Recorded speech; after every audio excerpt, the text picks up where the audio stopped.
Shalom, selamat malam. Terima kasih Tuhan.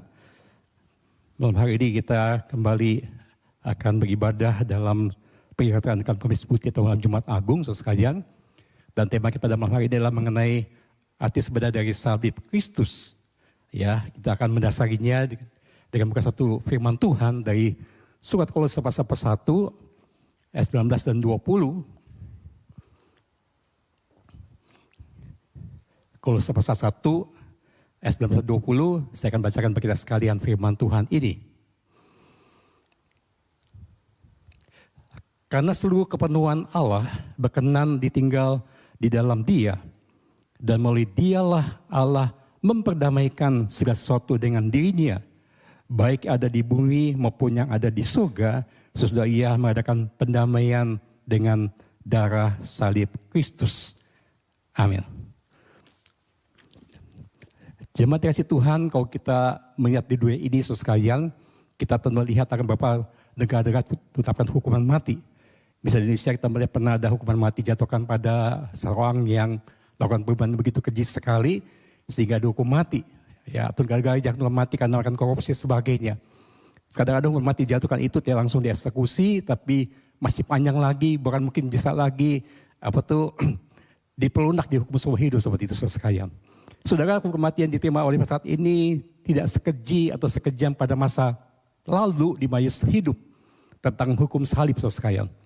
Setelah penyampaian itu satu hukuman yang dilakukan oleh bangsa-bangsa yang keji dan penjahat yang luar biasa kejinya, sehingga salib itu satu hukuman yang bukan saja menyiksa tapi juga memperlukan orang dihukum itu, sudah.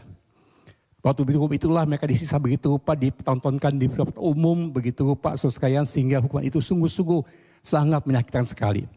Bahkan firman Tuhan katakan juga orang yang dikasih itu orang yang terkutuk di hadapan Allah, saudara sekalian. Saudara Tuhan itulah yang diterima oleh Tuhan Yesus. Dari disalibkan itu sehingga dia anggap sebagai penjahat yang luar biasa sekali. Disalibkan di suatu keadaan Tuhan Yesus yang anggap sebagai penjahat yang melakukan kejahatan yang keji sekali pada istri tidak berdosa, sudah. Tapi itulah yang dilakukan Yesus Kristus terima untuk hal demikian. Karena apa? Karena Yesus menanggung dosa manusia sehingga Tuhan Yesus harus disalibkan, saudara sekalian. Terus oleh Tuhan, kalau kita melihat di sini bagaimana firman kata ada baca tadi, saudara sekalian, bagaimana Allah ingin menyatakan dirinya dengan manusia berdosa dan jalannya melalui salib, saudara sekalian. Mengapa demikian dijalankan, saudara? Ya, bukankah di jalan lain Yesus bisa menyelamatkan kita semua oleh Allah dan kita semuanya? Kenapa harus salib yang harus dilakukan, saudara sekalian? Saudara kasih Tuhan, kalau kita baca Alkitab ini kita akan melihat bagaimana Yesus itu taat pada Bapa, saudara. Sehingga dia harus jalankan salib itu dalam bagi kita semuanya. Karena itu melihat bagaimana Yesus Kristus taat pada Bapa sehingga harusnya akan tanggung salib yang begitu memalukan bagi dia, saudara sekalian. Saudara, kita melihat saudara sekalian dua hal yang penting sekali akan arti sebenarnya dari salib Kristus itu, saudara. Yang pertama-tama kita melihat bagaimana Allah ingin menaikkan dirinya melalui salib Kristus karena apa?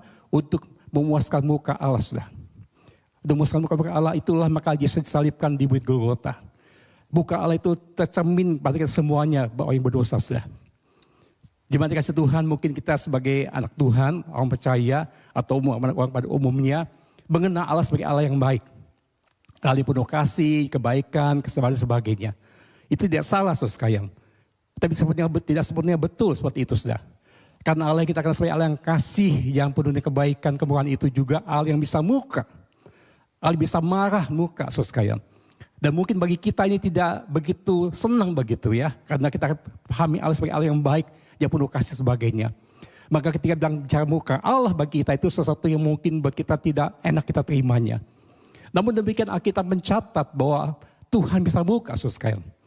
Alkitab kali mencatat bagaimana muka Allah terjadi. Kita ambil contoh saya misalnya Allah berfirman Allah akan muka pada orang yang menindas misalnya anak yatim piatu, janda miskin, orang asing dan sebagainya. Maka ketika mereka berseru pada Allah maka Allah akan muka pada orang yang akan demikian, sudah. Saudara masih ingat bagaimana Allah muka terhadap orang yang Sodom dan Gomora. Dan kejahatan begitu rupa mereka itu lakukan kejahatan supaya Allah muka harus menghukum mereka semuanya binasa. Kita ingat juga tentang anak orang Israel yang ketika mereka dibebaskan budak Mesir mereka buat patung lumayan emas. Dan Tuhan pun muka juga, saudara sekalian. Sehingga baik mereka dibesarkan oleh Tuhan, saudara. Dan ini menunjukkan bagaimana kita melihat bahwa Tuhan itu bisa muka, saudara sekalian. Dan muka inilah yang terjadi kita alami juga dalam kehidupan kita sebagai orang berdosa ini, saudara sekalian. Saudara, muka Allah itu sesuatu yang sebenarnya satu hal yang respon Tuhan yang tepat dan juga konsisten akan sifat Allah, akan karakter Allah dengan kita sebagai manusia berdosa. Maka ketika Allah melihat satu kejahatan berdosa itu, maka karakter yang kudus itu akan jadi muka dan semua itu, saudara sekalian. Dan inilah kita harus pahami yang sungguh-sungguh ketika kita memahami asal Kristus, saudara sekalian. Bagaimana disalibkan untuk kita semuanya. Karena dia memuaskan muka Allah yang harus dipuaskan. Yang tidak bisa tidak harus melihat, dan demikian yang harus kita alami. Saudara. Maka itu kita melihat saudara sekalian yang pertama ini bagaimana Tuhan memuaskan mukanya melalui Kristus, saudara sekalian. Ya, saudara kasih Tuhan sini melihat bagaimana ketika Tuhan bisa muka terhadap dosa manusia. Bahkan lebih lagi kita melihat juga bagaimana Tuhan bisa muka terhadap dosa semua umat manusia. Saudara.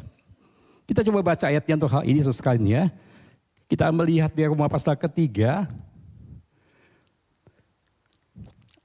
ayat yang ke-23.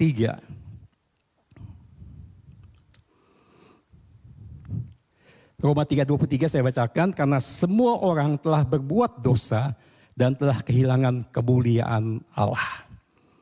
Di pandangan Tuhan semua orang telah berbuat dosa.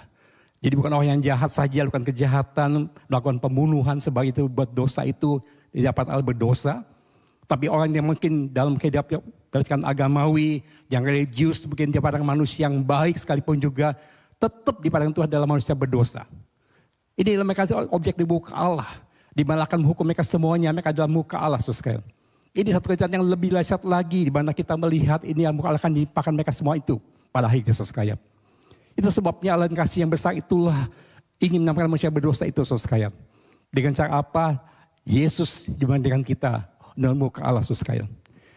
Saudara kasih Tuhan kita bisa melihat betapa dahsyatnya muka Allah bagi kita semua berdosa itu, saudara. Ketika Yesus pada manusia Israel di zaman Getsemani dia bergumul yang begitu hebat sekali.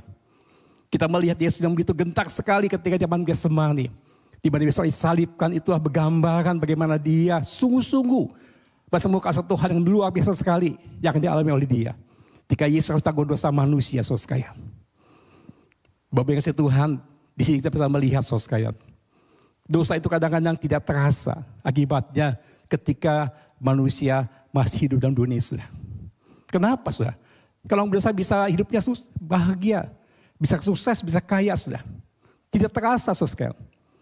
So bikin Anda baca Lukas pasal 16 ketika orang kaya yang tiap hari kaya raya ada pesta tiap hari. Dengan baju dua ungu yang luar biasa sekali, dengan rasa semiskin, saudara. Dia kaya raya, dia orang berdosa, dia berasa orang berdosa dia. Tiap hari dalam kemewahan dan sebagainya tidak terasa. Baru ketika dia mati itu dia berasa. Berdosa begitu dahsyat sekali, saudara. Begitu dalam keadaan neraka itu dia berteriak pada Bapak Abraham, tolonglah kasih sedikit saja. Sangat menderita aku di sini, begitu. Bapak sekali kita melihat sini berdosa itu sangat-sangat tidak terasa. Tidak ketahuan akibatnya, saudara. Waktu kita masih dalam dunia ini tidak terasa akibatnya. Makanya kadang-kadang orang tidak perlu berbuat dosa atau tidak perlu tobat begitu. Dia merasa kok oke-oke aja. Bagi mereka juga suka orang berbuat baik sebagainya, gitu ya. Saya suka tolong orang, bantu orang, tidak menipu, potong orang sebagainya. Kenapa saya sebut tobat Tuhan Yesus? Tapi mereka tidak tahu dosa akan berakibat fatal sekali ketika manusia dan dunia ini meninggalkan dunia ini, saudara. Maka Yesus begitu hebat sekali. Karena apa? Yesus tahu itu betul dosa muka Allah itu begitu dahsyat sekali. Makanya Bapak kasih Tuhan kita harus melihat dosa itu begitu hebat sekali. Lihatlah di Taman Getsemani, saudara. Itulah puncak di sebenarnya kita begitu hebat sekali. Bapak Tuhan saya percaya waktu di Taman Getsemani bukan karena dia tahu nanti besok akan dihukum cambuk sebagainya. Dia tahu nanti akan mengalami siksaan yang begitu menghinakan dia. Tapi saya percaya persis kalau disebut sama sekali karena apa? Karena yang paling penting bagi dia lah dia sudah dosa manusia. Dia harus terpisah dengan Bapa yang mengasihi dia, itu yang buat dia sangat bergumul sekali. Makanya di kisah di Golgota Yesus nggak teriakan sakit-sakit begitu, nggak ada. Nggak teriak sakit-sakit begitu, walaupun sangat sakit sekali tubuhnya itu, saudara. Tapi sekarang dikasih buat apa, saudara? Adalah Eli lama sabatani. Allahku, mengapa engkau meninggalkan aku? Ini dia terpisah dengan Allah satu hal yang dahsyat sekali, yang luar biasa selama-lamanya, saudara. Ini yang harus kita terima dalam kehidupan kita, karena muka Allah, saudara. Itu sebab kita melihat muka Allah itu satu hal yang pasti kita akan terima. Tetapi Allah dengan kasih-Nya tidak mau kita mengalami itu, saudara. Maka Yesus datang dalam jadi manusia. Dia adalah tanggung dosa manusia di atas buat Golgota, saudara. Untuk membangun muka Allah untuk kita semuanya. Supaya apa? Ketika mengalami hal itu lagi kita semuanya, saudara sekalian. Masih kita melihat pertama-tama kita belajar malam ini, saudara sekalian. Akan arti salib bagi kita semuanya. Adalah untuk memuaskan muka Allah. Yang harusnya terima dengan kita masing-masing, saudara sekalian. Yang kita mengalami semua itu, saudara sekalian. Bos sekalian, ketika kita dibiasakan muka Allah, saudara sekalian. Maka apa yang kita terima dari kita itu, bagaimana kita mendapatnya, saudara sekalian. Coba kita baca ayat yang lain untuk hal ini. Kita buka Roma pasal 5 ayat ke-1 dan Roma pasal 8 ayat ke-1, saudara.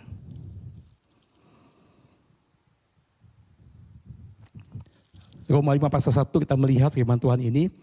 Sebab itu kita yang dibenarkan karena iman, hidup dalam damai sejahtera dengan Allah melalui Tuhan kita Yesus Kristus. Lalu pasal 8 ayat ke-1. Oleh sebab itu sekarang tidak ada lagi penghukuman bagi mereka yang ada dalam Kristus Yesus. Terus kali kita melihat, dulu kita belum waktu Yesus datang dari salib Golgota, belum menyelamatkan kita, saudara. Kita seterunya Allah, kita musuhnya Allah, hidup dan pemusuhan dengan Allah. Kita berada hukuman Allah, muka Allah bagi kita semuanya. Siapapun kita juga, saudara. Apapun keberadaan kita. Tapi kita istirahatkan Golgota itulah, memuaskan muka Allah. Maka kebalikan dari bintang seterunya Allah, tapi didamaikan. Beri pendamaian dengan Allah Bapa, saudara. Kita jadi ada pendamaian, tidak lagi penghukuman bagi kita. Itu kita terima karena apa? Yesus sudah memuaskan muka Allah di kayu Golgota itu semuanya. Tanpa itu kita tetap mukanya Allah di batas kita semua. Tetap itu kita berada di dalam seterunya Allah, saudara.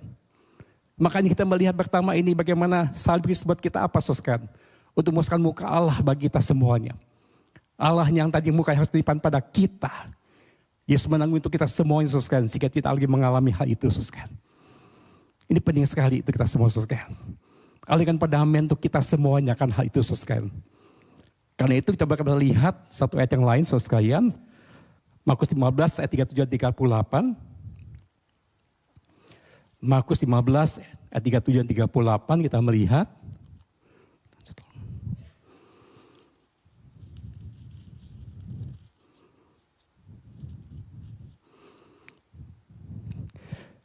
Yesus berseru dengan suara nyaring dan mengembuskan nafas terakhir. Terkoyaklah tabir suci menjadi dua dari atas sampai ke bawah. Bapak Ibu, pada masa dulu sebelum Yesus disalibkan, kita tahu di bait suci itu ada tirai bait suci yang menghalangi orang bisa masuk ke ruang maha suci. Gak siapa seorang bisa masuk ke maha suci. Akan imam besar dia pun diundi dengan memberikan satu persembahan untuk dirinya sendiri dirayakan seperti Yesus kan. Jadi semua orang bisa menghadap Allah Bapa yang suci itu tidak bisa. Tapi waktu disalibkan mati di Golgota, maka itu terus dari atas ke bawah. Artinya apa yang dahulu hubungan dengan Allah itu tidak bisa, tidak mungkin. Kenapa? Kita pada mukanya Allah. Kita seterunya Allah. Terus mati di Golgota, maka muka dihapuskan untuk kita semuanya. Sehingga itu simbol bagaimana toyak tapi kita terbelah dua dari atas ke bawah sudah. Maka dua bawah yang tidak bisa ditembus oleh kita semuanya. Sangat memungkinkan oleh Allah. Dilakukan oleh Allah melalui Yesus Kristus di Golgota dia salibnya sudah. Ini buat kita sangat bersyukur, saudara. Sangat bersyukur dan muka Allah biarkan untuk kita semuanya. Sehingga kita diperdamaikan dengan Allah, kita bisa menikmati dengan Allah kembali, saudara. Ini satu hal yang indah sekali kita melihat. Di balik kasih Tuhan, yang pertama kita bisa belajar bagaimana Tuhan memuaskan mukanya untuk kita semuanya melalui Yesus Kristus di Golgota, saudara. Dengan tidak ada cara lain, hal itu kita lakukan, bisa kita terima dari Tuhan. Yang kedua, saudara sekalian, maknanya apa, saudara sekalian? Ada untuk mengampuni dosa manusia, saudara sekalian. Ini hal kedua yang kita melihat, makna dari salib Kristus adalah untuk mengampuni dosa manusia. Kadang-kadang ada orang berkata, kenapa sih Tuhan tidak mau dosa manusia saja begitu? Kan dia berkuasa, dia akan berdaulat, bilang aja, ampuni dosa kamu, aku ampuni. Kenapa harus dari salib Kristus harus dilakukan? Bahwa dosa Tuhan kita diampuni Tuhan. Saudara dengan situasi ini melihat bagaimana Tuhan harus mendosa melalui salib Kristus sekalian, supaya kita mengerti betul saudara, bahwa dosa satu hal yang sangat serius di hadapan Allah. Dosa yang begitu hebat sekali di hadapan Allah. Sehingga dosa manusia tidak cukup Allah hanya bisa dosamu diampuni saja. Tapi harus anak Allah Yesus Kristus mati saat Golgota. Sehingga makna besarnya kedua bagi kita adalah apa saudara? untuk mengampuni dosa manusia. Si waktu kita berdosa itu ampun dosa sama Tuhan, kita sangat betul, oh betapa berharga pengampunan aku terima ini. Sehingga kita lagi setelah diampuni dosa sama Tuhan tidak gampang-gampang buat dosa, saudara sekalian. Bapak Ibu, orang yang sekarang gampang buat dosa dan gampang enteng buat dosa, mereka berarti belum sungguh-sungguh menghayati pengorbanan ketika Golgota, saudara. Kenapa? Karena harga itu lama sekali. Anak Allah harus mati, saudara sekalian. Meskipun kita tidak mungkin bisa buat dosa, saudara. Tapi ada orang Kristen yang gitu gampang sekali, gak pernah bergumul, gak pernah berjuang untuk melawan kedagingan itu, saudara sekalian. Itu menunjukkan bahwa tidak menghargai akan pengorbanan ketika Golgota, saudara. Maka kita sengaja Allah mengampuni dosa manusia harus melalui salib Kristus, saudara sekalian. Supaya kita bisa mengambil betul-betul betapa serius dosa bagi kita semua, saudara. Karena itulah anak Allah harus mati itu kita semuanya, saudara sekalian. Saudara kasih Tuhan, kita melihat sih, saudara sekalian. Di samping itu kita bisa melihat bagaimana Allah serta bersamaan, saudara sekalian, bisa mengekspresikan kekudusannya dengan cara apa? Dengan penghakimannya, saudara sekalian. Saya bisa bicara kasihnya juga pada kita melalui pengampunan kita terima, saudara sekalian. Jadi kita bisa melihat bagaimana Allah mengekspresikan kekudusannya dengan penghakimannya pada Tuhan Yesus Kristus. Saya bisa melimpahkan kasih dalam kita dalam pengampunan kita terima dari Tuhan bagi kita semuanya, saudara. Ini makna kita melihat bagaimana saat sempat kita mengampuni pengampunan buat kita semuanya. Karena apa? Kristus telah menggantikan kita. Menimbang hukum Allah. Kristus telah mengampuni dosa kita dan saat Kristus kita terima itu, saudara sekalian. Kita sebagian kita melihat sih di bagian di salib itulah Allah secara bersamaan menyatakan kekudusannya dan penghakiman pada Tuhan Yesus Kristus. Sekaligus juga bisa pengampunan untuk kita semuanya yang kita terima, saudara sekalian. Kita sebagian sangat bersyukur dalam Tuhan Yesus Kristus sekalian. Curahkan darahnya untuk kita semua supaya apa? Kita boleh pakai benar Tuhan, saudara sekalian. Bahwa Tuhan, kalau kita PL, saudara sekalian, pada zaman PL itu kita melihat bahwa Tuhan dengan anugerahnya mengizinkan orang Israel itu datang pada Tuhan untuk berdoa kepada binatang, saudara sekalian. Dan pola ini kita akan dibawakan di simbol kepada Kristus Yesus pada curahan darah di atas Golgota, saudara. Coba kita melihat dulu di zaman PL itu di kitab Iman 4:17 ayat ke-11, saudara. Iman 4:17 ayat ke-11 kita melihat.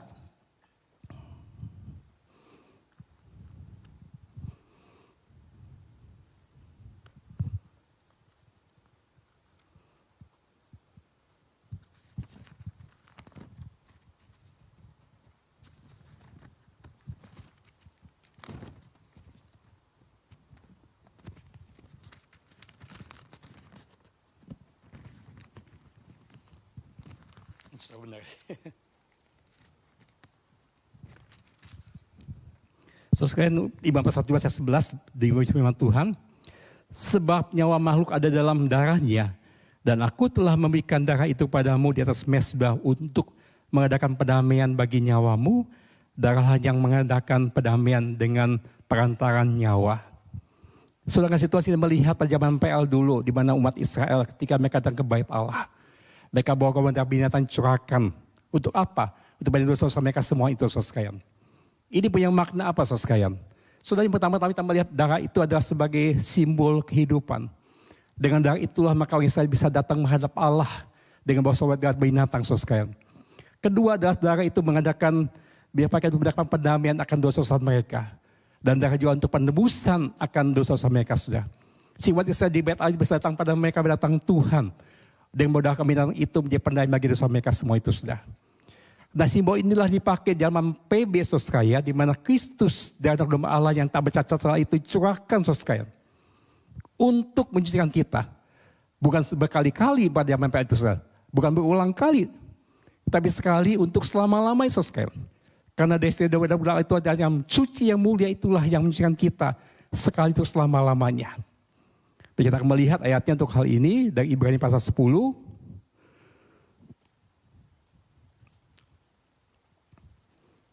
Ibrani pasal 10 kita melihat saudara sekalian.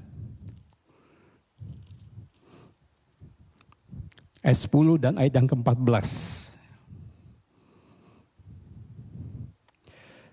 Karena hendak inilah kita dikuduskan satu kali untuk selama-lamanya oleh persembahan tubuh Yesus Kristus. Ayat 14, sebab oleh satu kurban saja ia telah menyempurnakan untuk selama-lamanya mereka yang dikuduskan. Saudara, kita sangat bersyukur bahwa oleh darah Yesus Kristus yang bergotanya curahkan kita sekalian. Mengampuni kita sekali untuk selama-lamanya. Bukan zaman PBL lagi yang tiap tahun mereka datang Allah harus bawa darah binatang, buat itu lagi. Tapi sekali itu selama kita dikuduskan oleh Tuhan, sekali itu selama-lamanya saudara. Itu sebab kita bisa datang di rumah Tuhan beribadah kepada Tuhan. Di setiap saat kita bisa berdoa pada Tuhan. Karena apa? Kita dikuduskan oleh Tuhan. Dibedakan dengan Bapa, saudara. Karena Tuhan mengampuni kita melalui salib Kristus kita terima, saudara. Ini makna yang kedua yang kita bisa terima dari makna salib Kristus. Di mana Tuhan merasakan mukanya melalui Tuhan Yesus Kristus. Dan kedua adalah mengampuni dosa kita melalui pada Kristus di Golgota. Saya itu selama-lamanya saudara sekalian. Makanya ketika kita lihat salib Kristus itulah kita sangat bersyukur kepada Tuhan saudara sekalian. Tuhan telah mengampuni kita. Telah membebaskan kita saudara sekalian. Bapak kasih Tuhan ketika kita sadar demikian. Harga yang begitu bahan untuk kita semua saudara sekalian. Apakah kita hanya bilang terima kasih sama Tuhan? Itu saja. Dan kita mengabaikan akan hal-hal yang Tuhan kerjakan gitu bersama kita semuanya. Pernah kita berpikir kenapa Yesus mati bagi kita? Pernah kita berpikir kenapa Tuhan memilih kita? Apa kita orang yang layak di depan Tuhan? Apa kita orang yang bisa di depan Tuhan? Tidak, saudara. Semua kita tidak layak di depan Tuhan kalau kita memilih kita jadi anak-anaknya. Beriman buka Allah dia pada kita, tidak pada kita. Dia pun dosa pada kita semua saudara sekalian. Maka respon kita itu apa kepada Tuhan saudara sekalian? Sudah kadang-kadang banyak Kristen itu ketika memang kesamaan dari Tuhan itu bersifat take it for granted begitu. Diterima dari Tuhan, ya Tuhan kasih saya terima aja lah. Terima kasih sama Tuhan aja lah. Tapi jangan berpikir kenapa Tuhan mau mati bagi kita. Dia bagi karena Tuhan selamatkan kita saudara. Sudah kasih Tuhan, saya percaya ketika Tuhan selamatkan kita itulah Tuhan ingin kita melakukan satu hal yang Tuhan ingin kita lakukan untuk kita masing-masing saudara. Sebagai anak Allah saudara. Makanya kita melihat kembali ke Kolose 1, kita baca kembali. Apa yang Tuhan inginkan bagi kita sekalian ketika kita terima kesamaan dari Tuhan saudara sekalian. Melalui salib Kristus yang luar biasa untuk kita semuanya. Setelah kita baca Kolose 1 kembali ayat 22 dan 23 saudara. Kolose 1, 22, 23. Sekarang dipadamkannya di dalam tubuh jasmani Kristus oleh kematiannya. Untuk menempatkan kamu kudus dan tak bercacat celah dan tak bercacat di hadapannya. Sebab itu kamu harus bertekun dalam iman, tetap teguh dan tidak berguncang. Dan jangan mau digeser dari pengharapan Injil yang telah kamu dengar, yang telah dikabarkan seluruh alam di bawah langit. Dan yang aku ini, Paulus, telah menjadi pelayannya. Bahwa Tuhan ketika kita menunggu banyak mana salib untuk kita semuanya. Diberikan sebenarnya muka Allah, tapi Tuhan gantikan kita di muka Allah. Di mana Tuhan telah ampun dosa kita, mengislasi di Golgota untuk semuanya. Misalnya kita terima semua itu bagi kita. Maka firman Tuhan mendorong kita untuk apa? Untuk kami selamat untuk apa saudara? Tentu ada tujuan Tuhan selamatkan kita itu. Bukan sekedar kita punya tiket dan surga kita sudah selamat, udah. Bapak Ibu, keselamatan bukan tujuan akhir kita, bukan. Keselamatan adalah Tuhan kita untuk hidup bagi Tuhan. Kadang kita berpikir selamatan anugerah Tuhan tidak terima satu tujuan akhir bagi kita. Oh, saya selamatkan sudah, nanti saya punya tempat di surga yang mulia. Udah titik saja. Tapi itu kita hidup sekian tahun kita tidak tahu untuk apa. Kalau kita hidup ke surga saja, kenapa tidak Bapak kita langsung kalau kita meninggal dunia begitu? Kalau yang surga tujuan kita. Tapi kalau saya hidup masih sekian puluh tahun lagi mungkin, masih lama lagi, untuk apa kita itu? Tentu ada tujuan untuk kita masing-masing. Saat dia selamat oleh Tuhan, dibiasakan di muka Allah, dia punya oleh Tuhan. Maka tadi kalau kita melihat ada 3 hal yang kita harus lakukan. Setelah kita menerima anugerah selamat dalam salib Kristus itu saudara sekalian. Yang pertama kita melihat sini bagaimana Tuhan inginkan kita adalah untuk apa saudara sekalian. Untuk kita dikuduskan. Supaya tidak bercacat dan tidak bercela di hadapan Tuhan. Ini bisa pengudusan bos sekalian. Setelah selamat oleh Tuhan saudara sekalian, maka Tuhan mau menguduskan kita. Untuk makin hari makin serupa dengan Kristus. Karena kita ada mencerminkan Kristus sebagai saksi Tuhan di depan kita masing-masing. Bagaimana proses pengudusan harus kita terima demi kita semuanya. Kita dibentuk oleh Tuhan, disucikan oleh Tuhan, dikuduskan oleh Tuhan supaya kita betul mencerminkan Kristus di depan kita semuanya. Bapak yang kasih Tuhan, orang melihat kita itu betul mencerminkan Kristus. Dia tutur kata kita, perbuatan kita mencerminkan anak Allah saudara. Karena bukan demikian adanya ketika dia anak Tuhan, seperti kita tidak cocok dengan apa yang kita imani saudara. Itu tentu tidak akan jadi hal yang memuliakan nama Tuhan saudara. Maka itu yang pertama Tuhan akan menguduskan kita. Terus dia berbesar saudara. Dia bahwa kita disucikan di depan kita semuanya ini.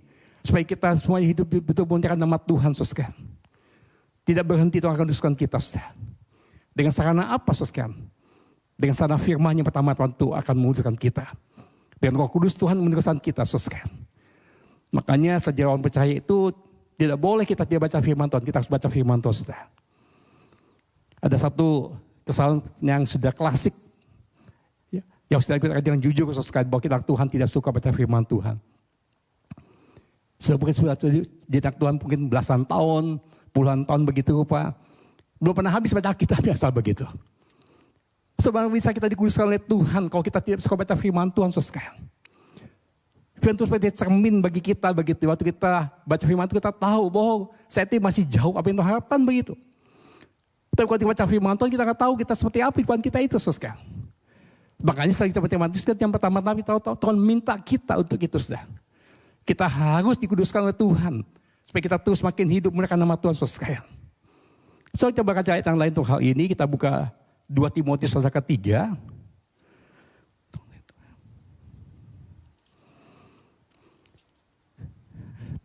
2 Timotius pasal ketiga. Ayat 16 dan 17. Saya akan bacakan kita semuanya. Seluruh kitab suci dihilangkan Allah. Dan bermanfaat untuk mengajar. Menyatakan kesalahan, untuk memperbaiki kelakuan, dan untuk mendidik orang dalam kebenaran.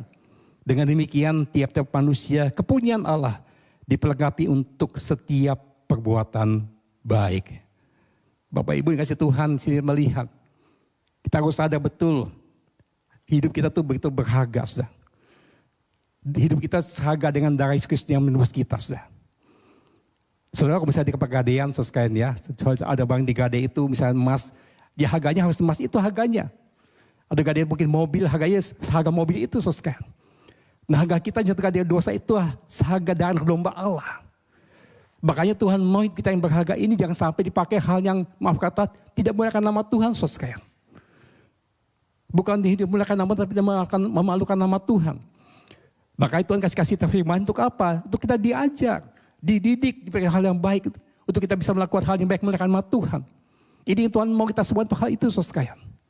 Kenapa saudara demikian, saudara? Karena orang dunia itu tidak peduli maaf kata apa jabatan kita, berapa lama kita di gereja, ikut apa, nggak peduli mereka. Ya, mereka ada tangan mereka, apa kita betul mencerminkan sifat Kristus atau tidak.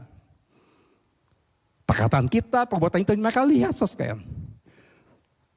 Dia sampai kita atas status dan perhatiannya itu dia cocok gitu. Statusnya sebagai anak Allah tapi perhatiannya tidak seperti anak Allah begitu. Maka Tuhan mau biar anak kita itu terus dikuduskan, tadi firman mengatakan tadi Kolose tadi. Disucikan supaya tidak bercacat celah. Itu Tuhan mau kita adalah demikian, saudara. Maka firman itu telah diberikan kepada kita semua untuk kita betul-betul disucikan oleh Tuhan, saudara. Mari bersyukur Tuhan ketika kembali menggunakan Jumat Agung, saudara. Kita berikan kasih Tuhan yang besar untuk kita semuanya. Itu pasti kita lakukan. Tapi kita juga sejauh mana kita menghargainya. Sejauh mana kita menghayatinya yang tercermin dalam kehidupan kita hari pas hari, saudara. Ketika sekadar bersyukur ya Tuhan, tapi tidak tercermin hal demikian, saudara. Maaf kata kita belum menghayati dan menghargai kehidupan kita semuanya. Kita anggap sama ini satu hal yang murahan, satu hal yang biasa saja. Tapi kita bersungguh menghayati hidup kita betul milik Tuhan yang berharga, saudara. Maka tentu kita pakai untuk menyembah Tuhan, saudara. Soalnya satu ilustrasi, saudara, di satu kota itu ada peraturan ketika orang yang berjudi itu tangkap, maka harus penjara begitu. Ada remaja itu berjudi, ya kan masih anak remaja berjudi, ketangkep sudah. Mereka masuk penjara semuanya. Ada 4 orang yang berjudi, saudara, ya. 3 anak itu ada orang kaya, langsung tebus, langsung keluar sudah. Tapi anak lagi tebus itu ada orang miskin, nggak bisa keluar begitu. Maka ibunya yang begitu mengasihi dia bekerja keras setiap hari sudah. Untuk memberikan uang bisa tebus anaknya dari penjara. Setiap kali ibunya besuk anaknya itu, anaknya melihat ibunya kok makin kelihatan capek begitu ya, tangan makin banyak gerak dan sebagainya. Anaknya tanya, kenapa ibu seperti itu? Lalu mamanya bilang, saya kerja keras untuk Muna. Kumpulkan uang supaya bisa keluar dari penjara. Singkat cerita, saudara, di kepulauan terkumpul, maka dia keluar penjara itu, saudara. Saudara, ketika dia penjara itu ketemu lagi teman-temannya lagi. Lalu mereka dia ayo judi lagi yuk. Judi lagi lu. Anak itu selalu berkata pada teman-temannya, kamu bisa keluar penjara dengan mudah karena kamu orang kaya. Aku keluar penjara ini karena orang ibuku yang bekerja keras begitu rupa. Aku tidak mau lagi berjudi karena itu akan menyakiti hati ibuku. Ini sebuah cerita bos sekalian. Tapi punya makna bagi kita. Ketika kita sadar, kita dosa kita udah punya Tuhan yang begitu mahal sekali. Apa kita begitu mudahnya untuk buat dosa? Begitu mudahnya kita hidup semau kita saja. Tanpa kita menghayati kembali betapa Tuhan telah berkorban bagi kita sekalian. Saudara kasih Tuhan, dekat rumah kami ya, maaf kata ya ada satu keluarga suaminya kena narkoba begitu ya. Narkoba ditangkap polisi, ya kita tahu polisi itu masih diikat bawah bisa ditebus lah begitu. Lalu pertama ditebus terus kalian ya nggak masuk polisi, nggak kena ketangkap langsung keluar. Kena ketangkap lagi sudah.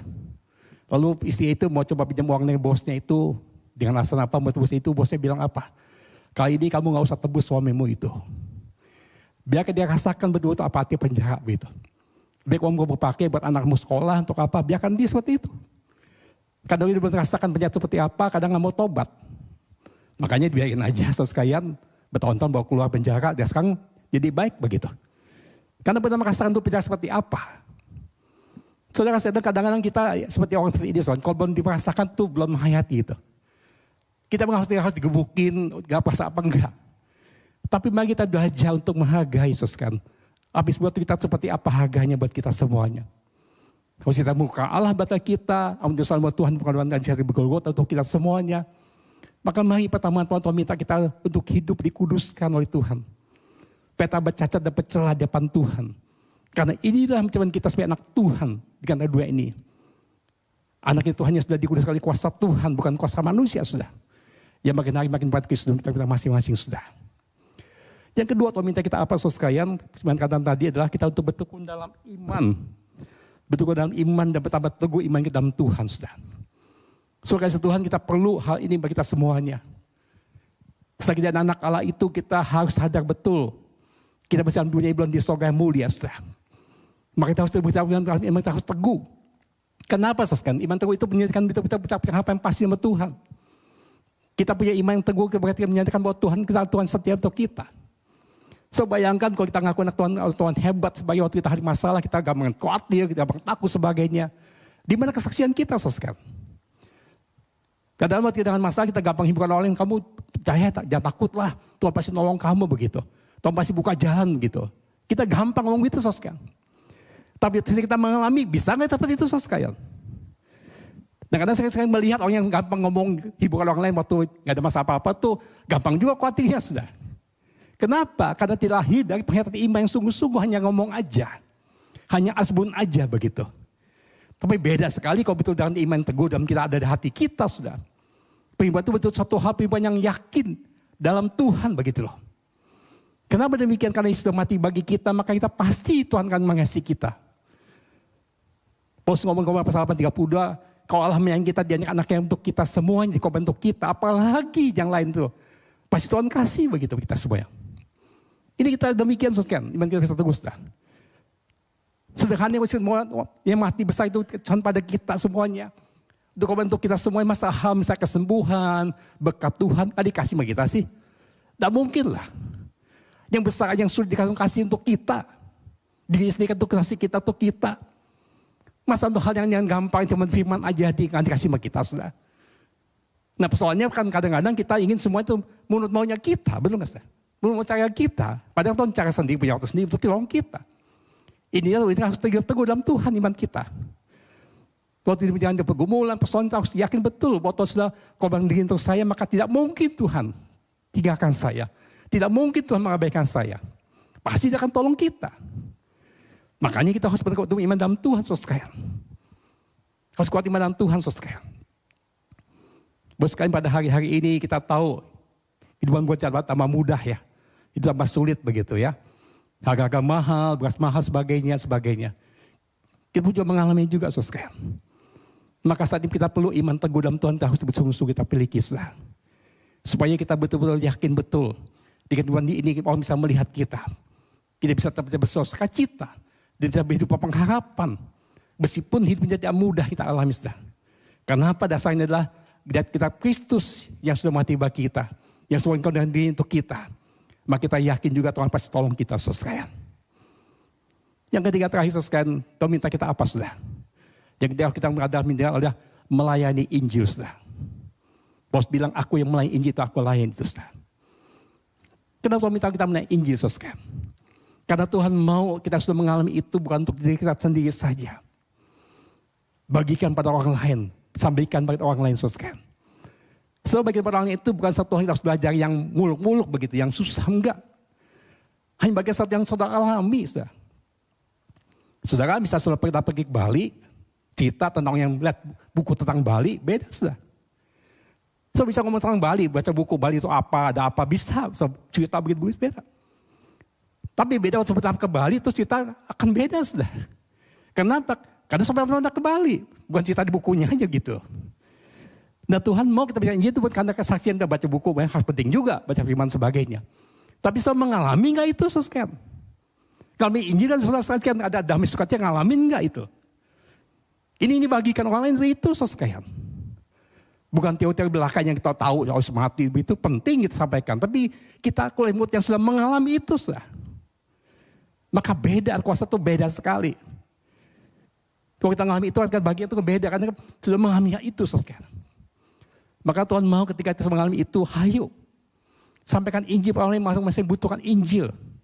Kita yang diberitakan Injil, saudara. Karena apa? Karena Tuhan mau pakai kita, saudara. Bapak Ibu pernah berpikir nggak? Tuhan bisa pakai malaikat gitu. Kalau mereka kan Injil datang tuh, saya kepek-kepek pada pasti pada bertobat, betul nggak? Ada malaikat datang, gue bertobat pada semuanya. Tapi anehnya Tuhan nggak pakai malaikat, Tuhan pakai kita loh. Pakai kita yang Tuhan tahu kita banyak kelemahannya, banyak mungkin sombongnya, macam-macam banyak di kita. Dia Tuhan tahu siapa kita ini, tapi justru dia senang pakai kita. Saudara. Ini buat satu hal yang aneh buat saya gitu. Dia tahu kelemahan kita yang dalamnya, sebelumnya dia tahu, tapi justru dia mau pakai kita. Dia percaya kita untuk kita melakukan itu, saudara. Kenapa? Supaya kita bisa sama-sama bersuka cita dengan Tuhan. Kita ingin diselamatkan oleh Tuhan, saudara. Bapak Ibu pernah nonton bola, yang suka main bola, saudara nonton bola, saudara. Waktu main kita mungkin di MU apa yang langsung gol kita, aduh girang benar begitu, oh gol begitu senang banget. Tapi setelah itu kita tidur ya udah lupa lagi, saudara. Tapi main di lapangan itu yang gol itu bisa ingat itu bisa bulan-bulan, mungkin bertahun-tahun semua itu bisa ingat, saudara. Kenapa? Karena dia ikut main, bukan penonton, saudara. Waktu gol itu dia betul merasakan dulu satu sukacita luar biasa sekali karena dia ikut main dalamnya. Bukan hanya nonton aja, saudara, begitu. Nah Tuhan mau kita ikut sukacita dalam Tuhan bersama-sama Tuhan. Karena apa? Kita jadi pemain, bukan penonton, bos sekalian. Banyak kita sebagai penonton aja menyaksikan terus puji Tuhan. Tapi dalamnya kita terlibat. Mari pada malam hari kita diingat kembali. Istirahat diri itu kita yang luar biasa sekali, bos sekalian. Maka Tuhan mau kita jadi orang yang melayani Injil. Karena Injil itulah Allah sudah selamatkan kita. Injil bagi dunia satu kebodohan. Ini bagian satu memalukan bagi dunia. Tapi bagi kita, kata firman adalah hikmat Allah yang bisa kasih kekuatan keselamatan bagi kita.